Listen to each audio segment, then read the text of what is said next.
રેસનો ઘોડો. રેસનો ઘોડો નવલિકાના લેખિકાનું નામ વર્ષા અડાલજા છે. તેમનો જન્મ 10 એપ્રિલ 1940માં મુંબઈમાં થયો હતો. ગાંઠ છૂટિયાની વેળા, અણસાર, ખરી પડેલો ટવકો, રેત પંખી, મારે પણ એક ઘર હોય, ક્રોસ રોડ એ તેમની નોંધપાત્ર નવલકથાઓ છે. શિક્ષણનો પાયાનો સિદ્ધાંત બાળકને આનંદ આપવાનો છે, બાળકને સારો માણસ બનાવવાનો છે. વાલીઓની અપેક્ષાઓને કારણે આજનું શિક્ષણ વધુ સ્પર્ધાત્મક અને ભારરૂપ બન્યું છે, જેનાથી બાળકનું બાળપણ છીનવાઈ જાય છે. માટે અહીં બાળકોને પોતાની રીતે વિકસવા દેવાની શીખ આ કૃતિમાંથી મળે છે. વિનુકાકા વાત વાતમાં હંમેશા કહેતા, નિશાન ઊંચું રાખવું જોઈએ. અંકિત પ્લાસ્ટિકની લાંબી ગન ઉપર ઝુમ્મર તરફ તાકીને પૂછતો, અંકલ આટલું ઊંચું? ચાલ બદમાશ ક્યાંનો. વિનુકાકા ગન લઈ લેતા, પછી નાનકડા અંકિતને બાજુમાં બેસાડી સમજાવતા, બેટા, સામાન્ય તો બધા ભણે, જીવે, પણ લાંબી લાંબી ડિગ્રી મેળવે, હરીફાઈઓમાં ચંદ્રક લાવે, ટીવી અખબારમાં ઇન્ટરવ્યૂ અને ફોટા આવે, બસ તબ ક્યાં બાત હે. અંકિત થોડું સમજે ન સમજે, પણ મને અને સંજયને સંતોષ થતો. અંકિતને સલાહ શિખામણ આપવાની અમારે જરૂર ન રહે. ઘણીવાર બાળકોને મા બાપની વાતો કચકચ લાગતી હોય. જ્યારે વિનુકાકા અંકિત અને એમના પુત્ર સૌરભને જુદી જુદી રમતો રમાડે, ચોકલેટ આપે અને પછી આવી બધી વાતો કરે. બંનેની ઉંમરમાં ઝાઝો ફરક નહોતો. સાંજે માથે બેસીને હોમવર્ક પણ કરાવે, પછી ટીવી પર નેશનલ જિયોગ્રાફી કે ડિસ્કવરી ચેનલ મૂકે.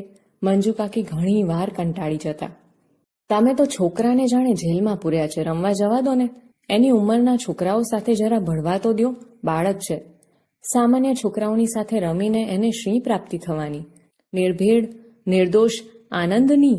જો અત્યારે તેના ચહેરા પર આનંદ જ છે ને. કપાળ તમારું, એ આનંદ આઈસ્ક્રીમનો છે. 24 કલાક ચોકી કરશો એટલે છોકરો ભણેશ્રી થઈ જવાનો છે. મંજુ, મૂર્તિને કંડારવી પડે છે. દુનિયા તેજ ગતિથી દોડી રહી છે. તીવ્ર હરીફાઈ છે બધા ક્ષેત્રમાં. તો અરે તો લક્ષ્યાંક પર પહોંચવું હોય તો ઘોડો દોડાવવો પડશે મંજુ. હારી ગયેલાનો કોઈ ભાવ પૂછતું નથી. હે ભગવાન, તમારા ભેજામાં ક્યાંથી આ ભૂસું ભરાયું છે? ગયે મહિને એસએસસીનું પરિણામ આવ્યું. ઝૂંપડપટ્ટીનો છોકરો પહેલો આવ્યો કે નહીં? તારી સાથે માથાકૂટ નકામી છે. આવતા મહિનાથી સૌરભના કમ્પ્યુટર ક્લાસ શરૂ થશે. મંજુ કાકી વેફર્યા. અત્યારથી 5મા ધોરણથી ક્લાસ? સૌરભ ના પાડી દે બેટા પપ્પાને. જોઉં છું કેમ તને પરાણે લઈ જાય છે. સૌરભે તરત કહી દીધું, ના મમ્મી, મારે કમ્પ્યુટર શીખવું જ છે. પછી ક્લાસમાં મારો વટ પડી જશે. મંજુ કાકીએ 2 હાથ જોડ્યા. હે માતાજી, બાપ દીકરા બેયને સાથે સદબુદ્ધિ આપજે. એ સાંજે વિનુકાકા ઘરે આવ્યા. આમ તો એક જ મકાનમાં ઉપર નીચે અમે રહીએ અને સૌરભ સાથે અંકિતને ઘણી વાર એ ભણાવે, એટલે એમના આવવાની નવાઈ નહોતી. પણ આજે તો એ ખાસ આવ્યા હતા. એમનો આગ્રહ હતો કે સૌરભની સાથે અમારે અંકિતને કમ્પ્યુટરના ક્લાસમાં દાખલ કરવો. હું અને સંજય ખુશ થયા. વિચાર સરસ હતો. જો કે ફી ઘણી વધારે લાગી, પણ સંતાનના ભવિષ્ય માટે થોડી વધુ મહેનત કરીશું વિચારી અમે પણ સંજયને કમ્પ્યુટર ક્લાસમાં દાખલ કર્યો.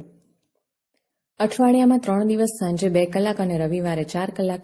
જો કે અંકિત નારાજ હતો, પણ બાળક પોતાનું ભલું બુરું ક્યાંથી સમજી શકે? ઘરથી નજીકના બાલમંદિરમાં હું સાંજે ગરીબ વસ્તીના બાળકોને ભણાવતી હતી. એ કામ માટે પગારનો તો કોઈ સવાલ જ નહોતો. હું ખૂબ ઉમળકાથી એમને ભણાવતી હતી. એ બાળકો પણ મારી સાથે હળી ગયા હતા. તોય ભારે હૃદયે મેં એ કામ છોડી દીધું અને અંકિતની ફી માટે ટ્યુશન કરવા લાગી. હું સંજયને ઘણીવાર કહેતી, આપણે કેટલા નસીબદાર છીએ કે વિનુકાકા આપણા પડોશી છે. સૌરભની સાથે અંકિતનું ઘડતર થઈ રહ્યું છે. શેનું ઘડતર નીના બહેન? એક દિવસ મંજુ કાકીએ રીતસર મારી પર હલ્લો કર્યો. આ ટાંકણા ટોચી ટોચીને બિચારા જીવને શી પીડા થાય છે તે તમને નથી દેખાતી? જુઓ મંજુબેન, આપણે મધ્યમ વર્ગના માણસ. તમારી મારી કોઈ ઇન્ડસ્ટ્રી નથી કે દીકરાને સીધો એર કન્ડિશન્ડ કેબિનમાં બેસાડી દઈએ. અત્યારથી મહેનત નહીં કરીએ તો એ લોકો આગળ કેમ આવશે? મંજુબહેનની આંખ ભીની થઈ ગઈ. તમારી વાત હું નથી સમજતી. હું માં છું, દુશ્મન તો નથી ને? તો પછી? પણ ખરું પૂછો તો હું એકલી પડી ગઈ છું. એ બાપ દીકરાની જાણે અલગ દુનિયા છે અને હું માત્ર ઉંમરે ઊભી છું.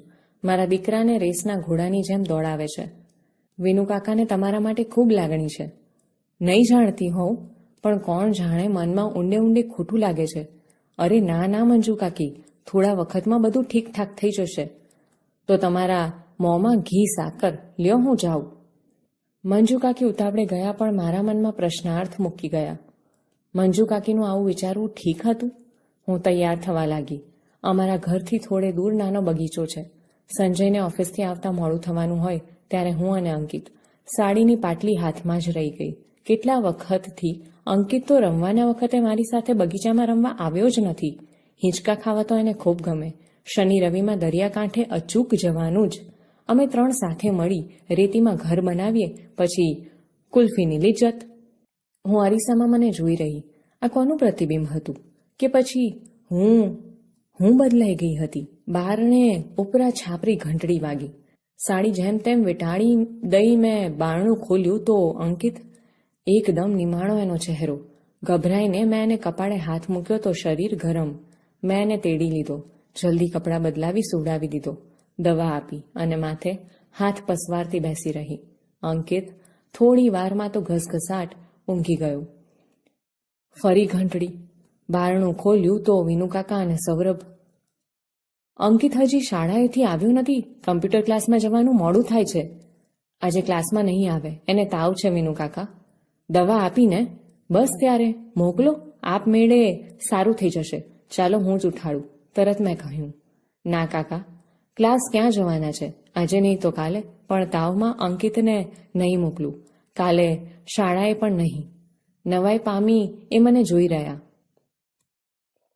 નીનાબહેન, તમે તો અંકિતને માયકાંગલો કરી મૂકશો. ચાલો ઉઠાડો જોઉં. અત્યારથી પંપાળશો તો ભવિષ્યમાં કરશે શું? અને મોટા થઈને ભવિષ્યમાં જે કરવું હોય તે ત્યારે એ નક્કી કરશે. પણ તાવમાં તો હું એને નહીં જ મોકલું. વિનુકાકા કદાચ અંદર આવી જાય એ ડરથી બારણામાં જ ઊભા રહી મેં મક્કમતાથી કહ્યું. એ નારાજ થયેલા લાગ્યા, પણ હું તો કશું બોલી નહીં. એ ચાલી ગયા. હું સાંજની રસોઈમાં પરોવાઈ ત્યાં મેં ટીવીનો અવાજ સાંભળ્યો. નવાઈ પામી હું બહાર આવી. જોયું તો અંકિત ટીવી પરના કોઈ ગીતને રસપૂર્વક જોઈ રહ્યો હતો. અરે અંકિત બેટા, તારી તબિયત સારી નથી, તું આરામ કરજો, એણે હસીને કહ્યું. હવે મને સારું છે મમ્મી. મેં કપાળે હાથ મૂક્યો તો તાવ ગાયબ. એણે મારો હાથ પકડ્યો. લાડથી કહ્યું. ચાલને મમ્મી, ઘણા વખતથી આપણે બગીચામાં ગયા નથી. પણ પછી તને તાવ અને તારું હોમવર્ક. હવે તાવ ઉતરી ગયો છે. અમે બંને બગીચામાં ગયા. એ સાંજે અંકિતે ખૂબ હિંચકા ખાધા. કમ્પ્યુટર ક્લાસમાં પરીક્ષા થઈ. અંકિત માંડ પાસ થયો. સૌરભને સર્ટિફિકેટ ઓફ મેરિટ મળ્યું. એ સાંજે સંજય અંકિત પર પહેલી વાર ગુસ્સે થયો. વિનુકાકા આવ્યા. ઠપકાના સૂરે કહેવા લાગ્યા. આ બધું તમારા લાડનું પરિણામ છે નીનાબહેન. હવે આ વખતે હું જ ધ્યાન રાખીશ. કશું વિચારું એ પહેલા, મેં તરત કહ્યું. ના વિનુકાકા, હવે મારે અંકિતને કોઈ ક્લાસ કરાવવા નથી. અરે પણ એમ તે હોય, એકવાર ઓછા માર્ક આવ્યા એમાં, એટલા માટે નહીં. પણ જરા મોટો થાય ત્યારે અમે એને જ પસંદ કરવા દઈશું કે એણે શું કરવું છે. એ રાત્રે સંજય પણ મારા પર નારાજ થઈ ગયો. તું જાણે છે નીના, મારા સંજોગો એવા હતા કે હું જિંદગીમાં બહુ આગળ ન આવી શક્યો. અંકિત માટે હું બધું કરી છૂટવા તૈયાર છું. તમે એને એક ચીજ આપશો, અંકિત પણ ખુશ, હું પણ ખુશ. જરૂર, પણ મોંઘી તો નથી ને? ખૂબ કિંમતી છે, પણ તમારે રોકડા ચૂકવવા નહીં પડે. એટલે અંકિતને એનું શૈશવ આપો સંજય. સાંજે ઘણીવાર હું અને અંકિત બગીચામાં જતા ત્યાં એને હિંચકા ખાતો, બીજા બાળકો સાથે રમતો જોતા મને થતું, ના, મારો નિર્ણય સાચો છે. પણ એમ કંઈ વિનુકાકા અંકિતને છોડે એમ નહોતા. વિનુકાકા સૌરભને ભણાવે ત્યારે અંકિતને લઈ જતા, પણ મને સ્પષ્ટ દેખાતું કે એ નારાજ થઈ જતો. સંજયના ધ્યાનમાં પણ આ વાત આવી. એક રવિવારની સાંજે અમે દરિયા કિનારે અંકિત સાથે ખૂબ રમ્યા. પાણીમાં ભીંજાયા પછી આઈસ્ક્રીમ ખાતા ખાતા એને પૂછ્યું. બેટા અંકિત, તારે વિનુકાકા પાસે કેમ નથી ભણવું? એ કહેતા હતા કે તું ભણવામાં ધ્યાન નથી આપતો. સૂર્યાસ્ત થઈ ગયો હતો અને હળવે હળવે અંધકાર ઉતરી રહ્યો હતો. હાથમાંનો ફુગ્ગો એણે છોડી દીધો અને એને દૂર સુધી હવામાં ઉડતો જોઈ રહ્યો. પછી અચાનક એ જોરથી બોલ્યો. મને વિનુકાકા જરાય નથી ગમતા. અમે બંને આઘાતથી એને જોઈ રહ્યા. આવો ધિક્કાર અંકિતમાં અમે કદી જોયો નહોતો. પછી ધીમે ધીમે મંજુ કાકી પાસેથી મને ખબર પડી. નીનાબહેન, મારું માનો તો અંકિતને મારે ત્યાં ભણવા મોકલતા જ નહીં. મારા વરને અક્કલ નથી. વારે વારે અંકિતને ઉતારી પાડે. બિચારો કુમળો જીવ. એમ તો મારા સૌરભને ન છોડે, પણ તમે માનશો, અમે ત્રણેય જણાએ ભેગા બેસીને નિરાતે ખાધું નથી. અને અમે અંકિતને વિનુકાકાને ત્યાં ભણવા મોકલવાનું બંધ કર્યું. વિનુકાકા ધુઆપુઆ થયા, લડ્યા, પણ અમે મક્કમ રહ્યા. અંકિત પહેલેથી જ નબળા બાંધાનો છે. આ 1 વર્ષ જવા દ્યો, આવતા વર્ષથી વાત. હજી તો 5મું ધોરણ છે, એ વિશે ચિંતા છે. એ વર્ષે સૌરભને શાળાના શ્રેષ્ઠ વિદ્યાર્થીનું શિલ્ડ મળ્યું અને અંકિત 7મા નંબરે પાસ થયો. પરિણામ તો અમે પહેલેથી જ જાણતા હતા, એટલે અમે પહેલેથી જ થોડા દિવસ બહારગામ જવાનો કાર્યક્રમ ગોઠવી રાખેલો. એક નાના હિલ સ્ટેશન પર સંજયે સેનેટોરિયમમાં બુકિંગ કરાવ્યું હતું. અમે ત્રણેય જણા ખૂબ ફર્યા, ટ્રેકિંગ કર્યું. એને ઉત્તીર્ણ થવાની ખુશાલીમાં મેં એને રામાયણ મહાભારતની બાળકથાઓના પુસ્તકો ભેટ આપેલા. વાંચવાનો એવો નાદ લાગ્યો કે એણે બધા જ પુસ્તકો 2 વાર વાંચી નાખ્યા. અમે ચિંતામાં હતા કે અંકિત અને સૌરભને જુદા પાડવા શાળા બદલીએ તો સારું. ત્યાં તો બંનેના વર્ગ જુદા થવાથી અમને મોટી હાશ થઈ ગઈ. અંકિત પણ જાણે આનંદમાં રહેવા લાગ્યો. જાણે મુઠ્ઠીઓવાળી સતત દોડવામાંથી એને છુટકારો થઈ ગયો. પછી આખી વાત પરથી અમારું ધ્યાન હટી ગયું. મને દિવસો હતા અને મારી તબિયત સારી રહેતી ન હતી. હું તો શરૂઆતમાં ખૂબ ઉદાસ રહેતી હતી, પણ અંકિત તો ખુશ મારી ખૂબ કાળજી રાખે. સાંજે સ્કૂલેથી આવી પોતાની મેળે જ દૂધ પી લઈ જલ્દી હોમવર્ક કરી લે. પછી સાંજની રસોઈમાં મને મદદ કરે. વિનુકાકાએ જોઈ ગયેલા. એથી તો એમની નારાજી ખૂબ વધી ગઈ અને હવે તો એક બિલ્ડિંગમાં રહેવા છતાં એ લિફ્ટમાં મળી જાય એ પૂરતો જ સંબંધ રહ્યો હતો. હા, મંજુ કાકી બપોરે ડોક્યું કરતા મારા માટે અચૂક ગરમ નાસ્તો લાવતા. સૌરભ સીડીનું એક પગથિયું ચડી રહ્યો હતો, તોય એમની આંખમાં વિષાદ ડોકાતો હું જોઈ શકતી. મને દીકરી જન્મી. અંકિતને ગાંડો ઘેલો થતો જોતા હું અને સંજય હસી પડતા. અંકિતને એની પર ઓળઘોળ થતો જોઈ મનમાં કોઈ અજબ સુખ અનુભવાતું. મંજુ કાકી તો એને રમાડતા રડી જ પડેલા. અંકિતે લાડથી એનું નામ પાડ્યું ફોરમ. હજુ તો થોડા મહિનાની હતી અને એને કમળો થઈ ગયો. અમારા સૌના જીવ ઊંચા થઈ ગયા. કમળો મટ્યો ત્યાં આખા શરીરે એને ફોલ્લીઓ ફૂટી નીકળી. એ વર્ષે અંકિતનો ક્લાસમાં 31મો નંબર આવ્યો. અમે 2 એને વઢી શકીએ એમ પણ નહોતા. ભણવાનો એને ખાસ સમય જ ક્યાં મળ્યો હતો. મંજુ કાકી બપોરે વિનુકાકાથી છાની કેક લઈને આવેલા. બેટા, મારી પરીક્ષામાં તો તું પાસ હો. ફોરમ બીમાર પડી જતી ત્યારે, એને કેજીમાં દાખલ કરી ત્યારે, કે પછી સંજયને સ્કૂટરનો ગંભીર અકસ્માત થયો ત્યારે અંકિત હંમેશા મારી સાથે હતો. એસએસસીમાં સૌરભને 92% આવ્યા અને અંકિતને 68% આવ્યા. સૌરભે સાયન્સમાં એડમિશન લીધું, અંકિતે કોમર્સમાં. મેં અને સંજયે એને સરસ કિંમતી ઘડિયાળ ભેટ આપી. ત્યારે ઘણા સમયે મેં એના ચહેરા પર ફરી ઉદાસી જોઈ. સોરી પપ્પા, તમારા લોકોનું સપનું હું પૂરું ન કરી શક્યો. મેં કહ્યું, તું માત્ર ડિગ્રી મેળવે એ અમારું સપનું નહોતું બેટા. તું એક ઉમદા માણસ બને એવું અમે બંને જરૂર ઈચ્છતા હતા અને એ સપનું સાચું પડશે એવી મને શ્રદ્ધા છે.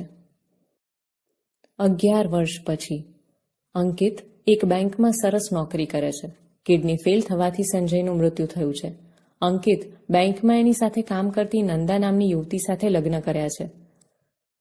એમને નાનકડો મીઠડો દીકરો છે યશ. ફોરમ બીએસસીમાં અભ્યાસ કરે છે. સંજયના મૃત્યુ પછી અંકિતે અમને મા દીકરીને સાચવી લીધા છે. કોઈ ખોટ પડવા દીધી નથી. ઘણીવાર સાંજે અમે બધા જ બગીચામાં જઈએ છીએ.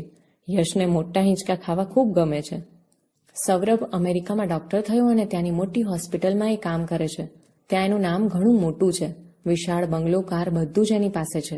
માત્ર માતા પિતા માટે એની પાસે સમય નથી.